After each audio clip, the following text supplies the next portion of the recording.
എല്ലാവർക്കും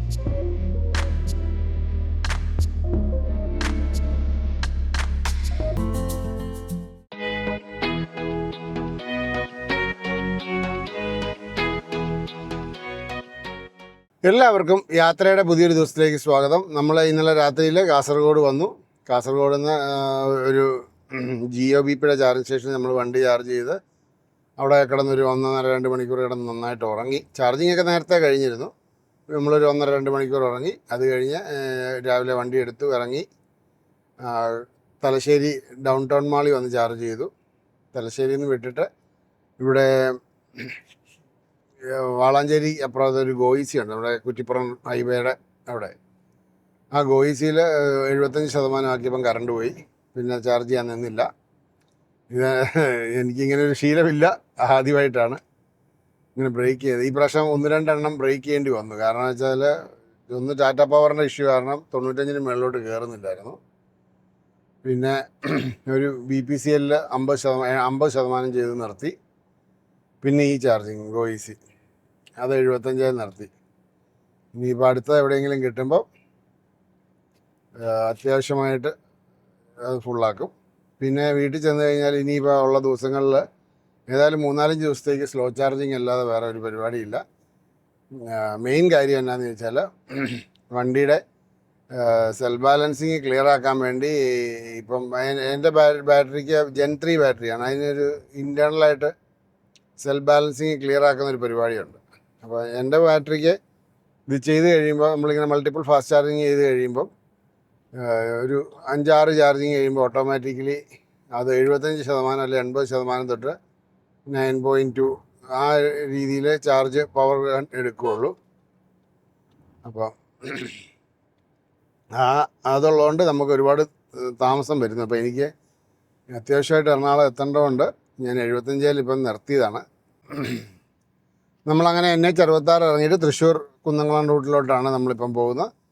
അവിടുന്ന് നമ്മൾ അങ്കമാലി, എറണാകുളം, കാക്കനാട് ആദ്യം പോകും. 2 പെങ്ങന്മാരവിടെ ഉണ്ട്, അപ്പോൾ അവരെ ഒന്ന് വിസിറ്റ് ചെയ്യണം. അത് കഴിഞ്ഞിട്ട് വേറെ ചെറിയ പരിപാടികളുണ്ട്. അങ്ങനെ ഞങ്ങളുടെ യാത്ര നിലവിൽ സക്സസ്ഫുള്ളായിട്ട് കംപ്ലീറ്റ് ചെയ്യാൻ പറ്റി. നിങ്ങളുടെ വണ്ടിക്ക് ആ ഒരു ഹൈ വോൾട്ടേജ് എറർ അടിച്ചല്ലാതെ വേറെ നിലവിൽ ഇഷ്യൂസൊന്നുമില്ല. പോയി അവൻ മിടുക്കനായിട്ട് തിരിച്ചു വന്നു. നമ്മുടെ നാട്ടിൽ കയറിയോണ്ട് ഇനി എനിക്ക് ഒരു ടെൻഷനും ഇല്ല. എനിക്ക് ആകെ ഒരു ചെറിയൊരു ഡൗട്ട് തോന്നുന്നു, എൻ്റെ ഫ്രണ്ട് വീൽ ബെയറിങ് മാറാറായിട്ടുണ്ടോ. ഇതുവരെ മാറിയിട്ടില്ല, വീൽ ബെയറിങ്ങുകളൊന്നും മാറിയിട്ടില്ല. ഫ്രണ്ട് വീൽ ബെയറിങ് മാറാറായിട്ടുണ്ടോ എന്നൊരു ചെറിയൊരു മൂളൽ കേൾക്കുന്നുണ്ട്. അപ്പോൾ അത് ഇനിയിപ്പോൾ അടുത്ത ദിവസം ഏതായാലും സർവീസ് സെൻറ്ററിൽ കൊണ്ടുപോയി ഒരു ഫുൾ ചെക്കപ്പൊക്കെ ഒന്ന് നടത്തി സെറ്റാക്കും. ആദ്യം വണ്ടി ഒന്ന് ക്ലീൻ ചെയ്യണം, അത് തന്നെ നല്ലൊരു പണിയാണ്. അപ്പോൾ ഓവറോളായിട്ട് പറയുകയാണെങ്കിൽ നിങ്ങൾക്ക് ധൈര്യമായിട്ട് EV കൊണ്ട് എവിടെ വേണേലും പോവാം. ചാർജിങ് സ്റ്റേഷനുള്ള എവിടെ വേണേലും പോവാം. അതിനെപ്പറ്റി മാത്രം പഠിക്കുക, പോവുക. അപ്പോൾ ഒരിക്കൽ കൂടി നമ്മൾ ലെക്സോൺ ടാറ്റയ്ക്ക് നന്ദി പറയുന്നു. നമുക്കിതുപോലെ ഒരു യാത്ര പോകാനുള്ളൊരു സാഹചര്യം ഒരുക്കി തന്നതിന് താങ്ക് യു ലെക്സോൺ ടാറ്റ. അതുപോലെ ആർക്കെങ്കിലും ടാറ്റയുടെ വണ്ടികൾ ടെസ്റ്റ് ഡ്രൈവോ എക്സ്ചേഞ്ചോ എന്ത് കാര്യത്തിനാണെങ്കിലും നിങ്ങൾക്കുണ്ടെങ്കിൽ ലെക്സോണിൻ്റെ നമ്പർ ഞാൻ ഡിസ്ക്രിപ്ഷനിൽ കൊടുത്തേക്കാം. നിങ്ങളവരെ കോൺടാക്റ്റ് ചെയ്യുക. അവർ വേണ്ട കാര്യങ്ങൾ ഉറപ്പായിട്ടും ചെയ്തു തരും. Don't worry. ടാറ്റയുടെ വണ്ടിയുടെ ഒരു ടാറ്റ കസ്റ്റമർ എന്നുള്ള നിലയിൽ ഞാൻ പറയുകയാണെങ്കിൽ ഞാൻ പറയും ടാറ്റയുടെ വണ്ടി 100% ഡിപ്പെൻഡബിൾ ആണ്, അതിനൊരു ഡൗട്ടും. പിന്നെ മലവണ്ട കയറാൻ വന്നേക്കുന്ന വണ്ടി മഹീന്ദ്രയുടെ വണ്ടിയാണ്. വേറെ ഒരു കമ്പനിയുടെ വണ്ടികളും അങ്ങനെ അധികം കാണാനില്ലായിരുന്നു അവിടെ. കൂടുതലും മറ്റേ 9S B6 അല്ലടാ 9E ഉണ്ടായിരുന്നു.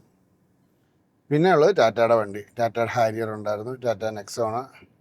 അതൊക്കെ നെക്സോണാണ് ഉള്ളത്. നിങ്ങൾക്കൊരു കോൺഫിഡൻസിന് കുറയേണ്ട കാര്യമൊന്നുമില്ല. ഇപ്പം പഞ്ചാണെങ്കിലും ധൈര്യമായിട്ട് ലേക്ക് വണ്ടി കൊണ്ട് പോവാം, ഒരു പ്രശ്നവും വരില്ല. ധൈര്യമായിട്ട് പോവാം. നമ്മുടെ മനസ്സിൻ്റെ ധൈര്യം പോലെ ഇരിക്കും കാര്യങ്ങൾ. നമ്മുടെ വണ്ടിക്ക് ചാർജ് കുറവുള്ള വണ്ടിയാണെങ്കിൽ നമ്മൾ ഒരുപാട് ചാർജ് ചെയ്യേണ്ടി വരും. ആ ചാർജ് ചെയ്യാനുള്ള ക്ഷമ ഉണ്ടെങ്കിൽ മാത്രം വണ്ടിയായിട്ട് ഇറങ്ങുക. ഇല്ലെങ്കിൽ നമ്മളതിന് മെനക്കെട്ടിട്ട് കാര്യമില്ല. അതുകൊണ്ടാണ്. നമ്മൾ ഇതിപ്പോൾ എൻ്റെ വണ്ടി 190 കിലോമീറ്റർ ഒക്കെയാണ് കിട്ടിക്കൊണ്ടിരിക്കുന്നത്. ചിലപ്പോൾ 130 ചെയ്യേണ്ടി വരും. കാരണം ചാർജിങ് സ്റ്റേഷൻ്റെ കുറവൊക്കെ നോക്കിയിട്ടാണ് നമ്മളത് തീരുമാനിക്കുന്നത്. പിന്നെ ചിലപ്പോൾ ചാർജിങ് സ്റ്റേഷൻ കുറവാണെങ്കിൽ ചിലപ്പോൾ 205 കിലോമീറ്റർ വരെ ഓടിക്കാനുള്ള ഇത് വേണം. ചിലപ്പോൾ AC ഇടാതെ പോകേണ്ടി വരും. ഇതിനൊക്കെ പ്രിപ്പയർഡ് ആയിട്ടുണ്ടെങ്കിൽ നമുക്ക് ഏത് EVയും കൊണ്ടും പോകാം. വലിയ EVകളുടെ കാര്യം ഇവിടെ ഒരു പ്രസക്തിയേ ഇല്ല. ഏത് കമ്പനിയുടെയും വലിയ ബാറ്ററിയുള്ള EVക്ക് ഇതൊന്നും ഒരു പ്രശ്നമേ അല്ല. അവർക്ക് AC ഇട്ടോ AC ഇടാതെയോ എങ്ങനെ വേണേലും പോവാം. ഇപ്പം ഞാൻ നിലവിൽ സോൻമാർഗ് പോയി ആദ്യമേ, അത് കഴിഞ്ഞിപ്പോൾ ലേ പോയി, ഭൂട്ടാൻ പോയി, നാത്തുല പാസ് പോയി. എല്ലാം എൻ്റെ നെക്സോൺ EV പ്രൈമേലാണ്. വണ്ടി ഇപ്പം 2,25,959 കിലോമീറ്റർ ഓടി നിലവിൽ. ഞാൻ വീട്ടിൽ ചെല്ലുമ്പോൾ 26,000 കിലോമീറ്റർ തികയും. ഏകദേശം 9,000 കിലോമീറ്ററിന് മേളിൽ ഈ ട്രിപ്പിൽ ഓടി. വേറെ നമ്മൾ ആ ഒരു ഹൈ വോൾട്ടേജർ എനിക്ക് BPCLൻ്റെ മെഷീനിൽ നിന്ന് അടിച്ചതല്ലാതെ ഞങ്ങൾക്ക് വേറെ ഒരു കംപ്ലൈൻറ്റും വന്നിട്ടില്ല. എക്സ്പീരിയൻസ് കുഴപ്പമൊന്നുമില്ലായിരുന്നു. ആകെ ആ ഹൈ വോൾട്ടേജർ അടിച്ച് 2 മണിക്കൂറോളം നിൽക്കേണ്ടി വന്നു. കാരണം ടാറ്റയുടെ ഷോറൂം അവിടെ നിന്ന് 60 കിലോമീറ്റർ മാറിയായിരുന്നു. അതുകൊണ്ടുള്ള ഒരു ബുദ്ധിമുട്ട് മാത്രമേ ഉള്ളായിരുന്നു. അല്ലാതെ വേറെ പ്രശ്നമോ കാര്യങ്ങളൊന്നും ഇല്ലായിരുന്നു. പിന്നെ ഒരു മെഷീൻ ഭയങ്കര താമസിച്ചാണ് ചാർജ് ആയതും കാര്യങ്ങളൊക്കെ. അതും കൂടെ നോക്കുമ്പോൾ അല്ലാതെ വേറെ കുഴപ്പങ്ങളൊന്നും ഇല്ലായിരുന്നു. നമ്മുടെ നോയിഡയിലെ മെഷീൻ ഭയങ്കര സ്ലോ ആയിരുന്നു. മെഷീൻ്റെ സ്ലോ ഒരു വഴിക്ക്, മെഷീൻ കിട്ടാൻ വേണ്ടി വേറൊരാൾ ചാർജ് ചെയ്തോണ്ടിരിക്കുകയായിരുന്നു. അയാളുടെ തീരണമല്ലോ. മൊത്തം ചാർജിങ് കഴിയാൻ വേണ്ടി 6 മണിക്കൂർ എടുത്തു. 6 മണിക്കൂർ എന്ന് പറഞ്ഞാൽ 3 മണിക്കൂർ വെയിറ്റിങ്ങും 3 മണിക്കൂർ ചാർജിങ്. അപ്പൊ ആ സ്ഥാനത്തൊക്കെ വലിയ വണ്ടി കൊണ്ട് കുത്തിയിട്ട് കഴിഞ്ഞാല് എത്ര മണിക്കൂർ എടുക്കും? വലിയ വണ്ടി കൊണ്ട് പോകുന്നവർ പ്രത്യേകം ശ്രദ്ധിക്കുക. ഡ്യുവൽ ഗണ്ണുകൾ ഇഷ്ടം പോലെയുണ്ട്. നിങ്ങൾ ഡ്യുവൽ ഗൺ തന്നെ സെലക്ട് ചെയ്ത് ചാർജ് ചെയ്യുക. ഇപ്പോൾ നിങ്ങളുടെ വണ്ടിക്ക് 350 കിലോമീറ്റർ ഓടി, ഇനിയിപ്പം അടുത്തെങ്ങും നിങ്ങൾക്ക് ഡ്യുവൽ ഗൺ ഇല്ലെങ്കിൽ ആ 350 കാണുന്നിടത്ത് നിങ്ങൾ ഡ്യുവൽ ഗണ്ണിൽ ഫുള്ളാക്കിക്കോളുക. കാരണം അതിനകത്ത് വേറെ ടെൻഷൻസിൻ്റെ ഒന്നും കാര്യമില്ല. നിങ്ങളത് ചെയ്യണം, വേറെ ഒന്നും കൊണ്ടല്ല. ഇല്ലെങ്കിൽ നിങ്ങൾ ഏതെങ്കിലും കിട്ടുന്ന ഈ 30 കിലോ വാട്ടോ അല്ലെങ്കിൽ 24 കിലോ വാട്ടിൻ്റെ മെഷീനായിരിക്കും. നിങ്ങൾക്കും വട്ടായി പോവും, അടുത്ത ഒരാൾ വന്ന് നിൽക്കുന്നുള്ളതിന് മുതുഭ്രാന്ത് പോകും. അപ്പോൾ അതുകൊണ്ട് ഈ വലിയ EVയും കൊണ്ട് പോകുന്നവർ എപ്പോഴും 120യുടെ മെഷീൻ ഇഷ്ടം പോലെയുണ്ട്, ഇഷ്ടം പോലെ. ഈ പ്രാവശ്യം നമുക്ക് ഏറ്റവും മോശം എക്സ്പീരിയൻസ് ഉണ്ടായ മെഷീൻ ടാറ്റയാണ്. ഈ കഴിഞ്ഞ ഒരു യാത്രകളിലും ടാറ്റയുടെ മെഷീൻസ് ഇത്തരം പ്രശ്നങ്ങൾ ഉണ്ടാക്കിയിട്ടേ ഇല്ല. ചാർജിങ് ഒന്നും ഒരു സീനേ അല്ലായിരുന്നു ടാറ്റയുടെ മെഷീനെ കുത്തിക്കഴിഞ്ഞായിരുന്നെങ്കിൽ. അതുകൊണ്ട് ഞങ്ങൾ എല്ലാ പ്രാവശ്യവും ടാറ്റയുടെ മെഷീനാണ് എല്ലാ യാത്രകൾക്കും കൂടുതലായിട്ട് കണക്കാക്കിക്കൊണ്ടിരിക്കുന്നത്. അതുകൊണ്ട് നമ്മൾ ചാർജിങ്ങിനെല്ലാം ടാറ്റയുടെ മെഷീനായിരുന്നു. പക്ഷേ ടാറ്റയുടെ മെഷീൻ ഇപ്പം ഒരു ഓട്ടോ ചാർജിങ് ഫീച്ചർ എനേബിൾ ചെയ്തേ പിന്നെ വലിയ വള്ളിക്കെട്ടാണ്. ഞാൻ പിന്നെ എൻ്റെ വണ്ടിയിലേത് ഞാൻ ഡിസേബിൾ ചെയ്തിട്ടേക്കുക. എന്നിട്ടാണ് ഞാൻ വണ്ടി ഓടിച്ചുകൊണ്ട് പോയത്. കാരണം വെച്ചാൽ ചാർജിങ് മിക്കയിടത്തും ടാറ്റ വരുന്നിടത്ത് നമുക്ക് വേറെ ഓപ്ഷനില്ല. ഓട്ടോ ചാർജ് എനേബിൾ ചെയ്ത് കഴിയുമ്പോൾ എന്തൊക്കെയോ പ്രശ്നങ്ങൾ കാണിച്ച് ഇത് കട്ടായി പോവുക. അതേസമയം ഓട്ടോ ചാർജ് നമ്മുടെ ആപ്പിൽ ഡിസേബിൾ ചെയ്തിട്ട് കഴിഞ്ഞാൽ വലിയ കുഴപ്പമില്ല. പക്ഷെ എന്നാലും ഈ പ്രാവശ്യം ഒരുപാട് ബുദ്ധിമുട്ടുകളുണ്ടായി ടാറ്റയുടെ മെഷീൻ കൊണ്ട്.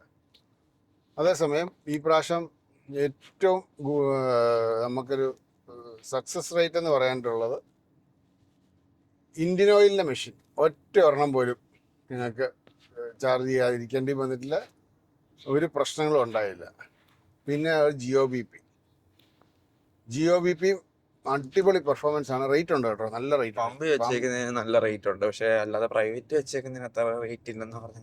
പമ്പ് വെച്ചേക്കുന്നതിന് നല്ല റേറ്റ് ഉണ്ട്. അത് എന്തുകൊണ്ടാണ് അവർ അങ്ങനെ വെച്ചേക്കുന്നത് എന്നുള്ളതിനെ പറ്റി ഒരു ഐഡിയ ഇല്ല. പമ്പ് വെച്ചേക്കുന്നത് 32 രൂപ വരെയൊക്കെ വരുന്നുണ്ട്.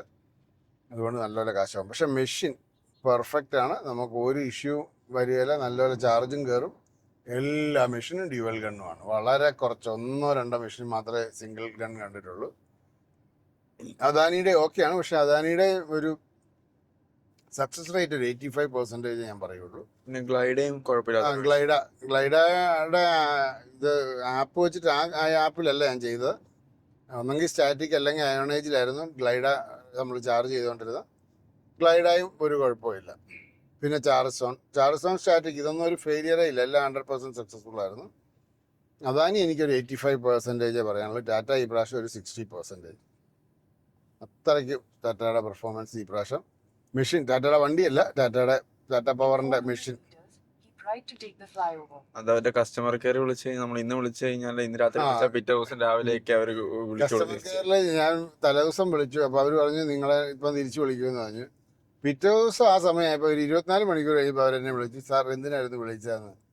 ഞാൻ പറഞ്ഞു മെഷീൻ കേടായതുകൊണ്ടാണ് നിങ്ങളെ വിളിച്ചത്, ഇനിയിപ്പം വിളിച്ചിട്ട് എന്നാ കാര്യമെന്ന് ഞാൻ ചോദിച്ചു. കട്ട് ചെയ്തു.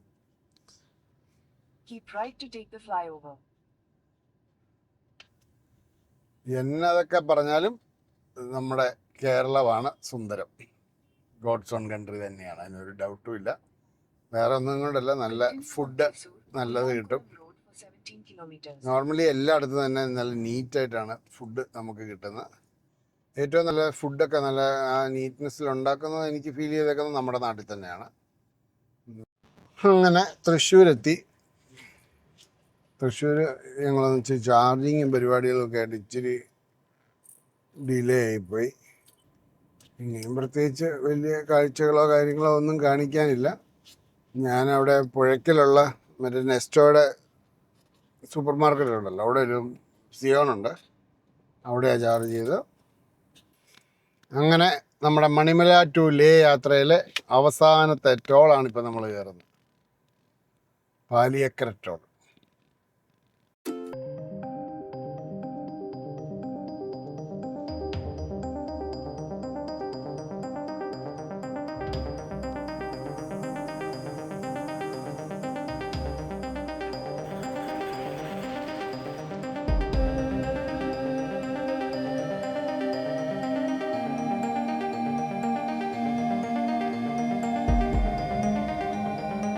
അങ്ങനെ നമ്മുടെ ഈ യാത്ര ഇവിടെ അവസാനിക്കുകയാണ്. 23 ദിവസത്തെ ഒരു പ്രയത്നം തന്നെയായിരുന്നു. ഞാനിപ്പോൾ ഉള്ള എറണാകുളത്താണ്. നമ്മളെ ഇന്ന് ലെക്സോൺ ടാറ്റ ഇന്ത്യയിലെ ഏറ്റവും വലിയ ടാറ്റ.tv ഷോറൂമിലേക്ക് ക്ഷണിക്കുകയും അവിടെ വെച്ച് നമുക്കൊരു കേക്ക് കട്ടിങ് പരിപാടിയൊക്കെ അറേഞ്ച് ചെയ്തൊക്കെ ചെയ്തു. Thank you Lexon, thank you once again for the support they have given throughout the trip. അതുപോലെ തന്നെ അവരുമായിട്ടെല്ലാം ഇൻട്രാക്ട് ചെയ്യാനൊക്കെ ഒരുപാട് സാധിച്ചു. Thank you very much.